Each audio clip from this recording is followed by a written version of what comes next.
Hi guys, welcome back. So the England World Cup training squad saga continues. We've got Mark II of the squad now, with players from Northampton and Leicester being available after their stand-down period after the semi-final of the Premiership. Then finally, in a couple more weeks, we'll have another squad, and the players from Sale and Saracens, they'll be included as well.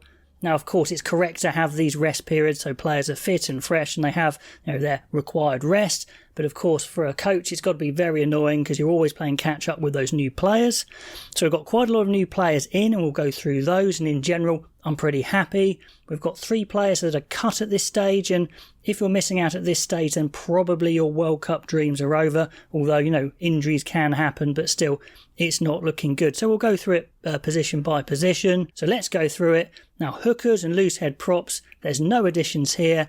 As expected, the only change to the squad is Jack Walker not being in the squad officially, but that's because he's picked up a training injury. So, he is still selected at the moment, I believe.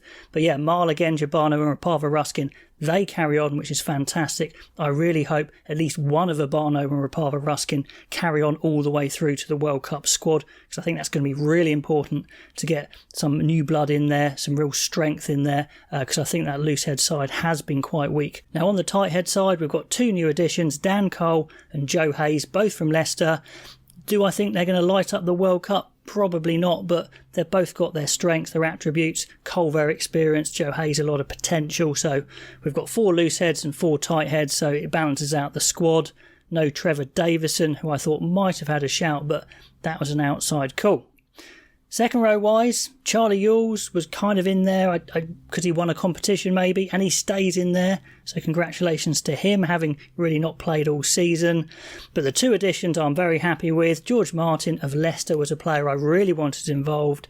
He can obviously play second row and back row and can be very good at both. And I think importantly, if we've got Courtney Laws playing that blindside role, Martin could really mirror what he does, so you don't have to change your tactics. I think he's got loads of potential for the future and the present. A massive guy, loves the hard work, big carries. Yeah, got a lot of time for him, and we need him to step up. Dave Ribbons, I think, has been one of the best second rows in the Premiership for a while. Can he go up a level, to that real world-class level? I don't know, but I think he definitely deserves to be in there. Back row-wise, no one drops out, and Courtney Laws and Lewis Ludlam come in. No surprise at all. Laws was always going to be picked. I said in the previous video how important Courtney Laws is for England, and Lewis Ludlam has just been fantastic really for England since he's come in.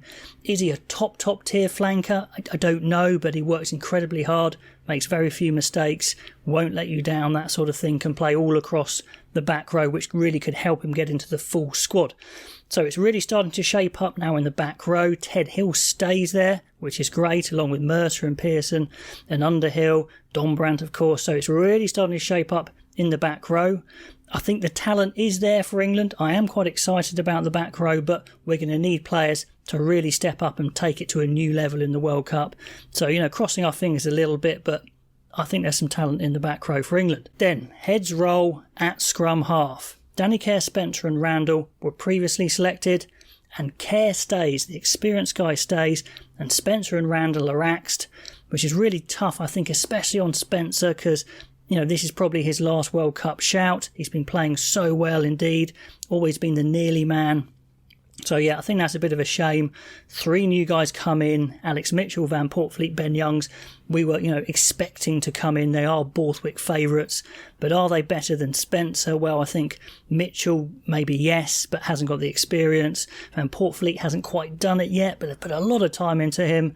And Ben Youngs is tried and tested, and coaches like him to execute a game plan. So those are the 4 nines, Kerr, Mitchell, Van Portfleet and Youngs. I guess you could say a good mix of experience and youth there as well, and it could well be those 4 going all the way through until they finally cut one for the final World Cup squad. And maybe it is Danny Kerr, I don't know, I hope not, because he's been mucked around a bit in the past anyway.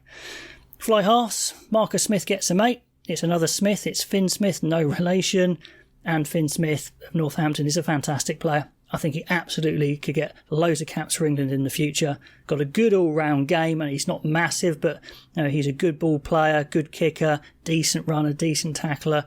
So I think he could definitely run an international side. So the 2 Smiths, getting reps in, rotating, that's pretty good. We are very likely, of course, to see Owen Farrell and Ford return, so it looks like a shootout between those four, like the scrum halves, for maybe 3 or even 2 places. Charlie Atkinson of Leicester was an outside shot, but he's one for the future. The centres is really interesting. Will Joseph seemed to be that bolter, that outside shot who I thought might drop out, but he stays in, so that's impressive. Ollie Lawrence looks like he's picked up quite a nasty injury, which is really bad news because England need him. They're not really flush with centres, power centres like Lawrence. I think it's 6 weeks minimum I saw, so not a good one, knee injury. Hopefully he comes back, but yeah, that's a big blow. In come Fraser Dingwall and Guy Porter. Now, Fraser Dingwall, like I've said in the past, is sheer class. Honestly, I think he's an amazing rugby player. If he were a bit bigger and a bit quicker, he would be world class. Absolutely. Great attitude, great defence, great skills, can play 12 and 13. Just the perfect Premiership club man. Does he make that next step up? I don't know. We'll see. I'm just a bit concerned he doesn't quite have the physical attributes to make it right at the top level, but he can definitely hold his own, and I really like him. Similar with Guy Porter, I would say, but I'll probably put Dingwall actually slightly above him on talent, but Porter's solid as well.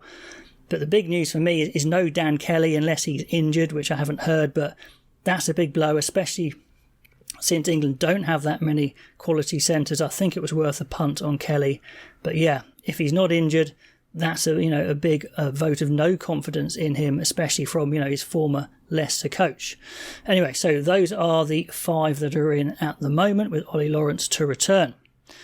And of course, Tuolangi probably coming in a bit later. Back 3, the final head to roll is Ollie Hassel-Collins. Didn't really see that one coming, especially with Johnny May in there. Thorkin and Seeger, I thought maybe one or both of those would have gone. Especially Johnny May, considering Hassel-Collins is young, quick, strong. He looks like he's got it all. Coaches obviously don't quite see enough in him. Is it an injury? Does he need to work on something? I don't know, but it's a big blow. His World Cup hopes look like they're over because we've got Watson and Freeman coming in and Stewart coming in as well. Stewart and Watson were always going to come in. I think they're really quality players. Stewart obviously has some really good attributes, strength-wise, height-wise, in the air, kicking. And Watson is an all-round fantastic winger with experience, which England really need. Tommy Freeman, he's big, he's strong, he's quick, he's got a good kicking game, he can play fullback. It looks like he's got everything, but you never quite know till he's had a good run of internationals. So it's one of those ones where, does he come through? Is he one of those guys that really surprises everyone and takes it to the next level? But at least he's got the tools.